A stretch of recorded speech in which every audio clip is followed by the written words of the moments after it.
Matthew 14, NIV version. At that time, Herod the Tetrarch heard the reports about Jesus, and he said to his attendants, "This is John the Baptist. He has risen from the dead. That is why miraculous powers are at work in him." Now Herod had arrested John and bound him and put him in prison because of Herodias, his brother Philip's wife.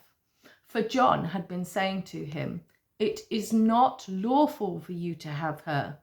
Herod wanted to kill John, but he was afraid of the people because they considered him a prophet. On Herod's birthday, the daughter of Herodias danced for them and pleased Herod so much that he promised with an oath to give her whatever she asked. Prompted by her mother, she said, "Give me here on a platter the head of John the Baptist." The king was distressed, but because of his oaths and his dinner guests, he ordered that her request be granted and had John beheaded in the prison. His head was brought in on a platter and given to the girl, who carried it to her mother. John's disciples came and took his body and buried it. Then they went and told Jesus. When Jesus heard what had happened, he withdrew by boat privately to a solitary place. Hearing of this, the crowds followed him on foot from the towns. When Jesus landed and saw a large crowd, he had compassion on them and healed their sick. As evening approached, the disciples came to him and said, "This is a remote place, and it's already getting late.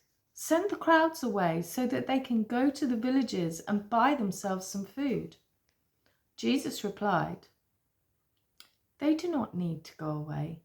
You give them something to eat." "We have here only 5 loaves of bread and 2 fish," they answered.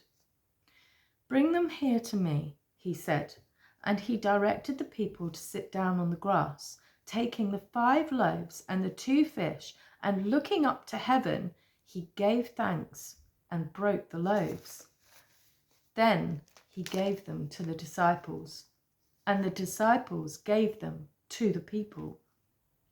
They all ate and were satisfied. And the disciples picked up 12 basketfuls of broken pieces that were left over. The number of those who ate was about 5,000 men, besides women and children. Immediately, Jesus made the disciples get into the boat and go on ahead of him to the other side, while he dismissed the crowd. After he had dismissed them, he went up on a mountainside by himself to pray. When evening came, he was there alone. But the boat was already a considerable distance from land, buffeted by the waves because the wind was against it. During the 4th watch of the night, Jesus went out to them, walking on the lake.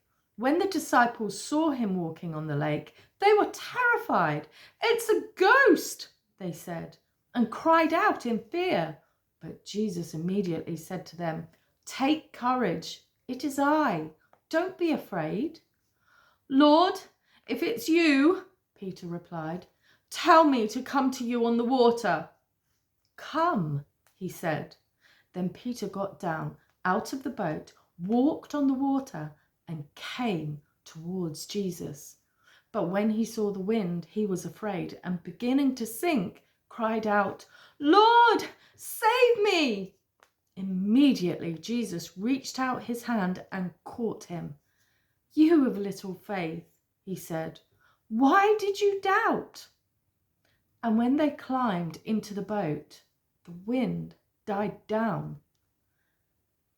Then those who were in the boat worshipped him, saying, "Truly you are the Son of God." When they had crossed over, they landed at Gennesaret. And when the men of that place recognized Jesus, they sent word to all the surrounding country. People brought all their sick to him and begged him to let the sick just touch the edge of his cloak. And all who touched him were healed. Thank you for listening. Bye-bye.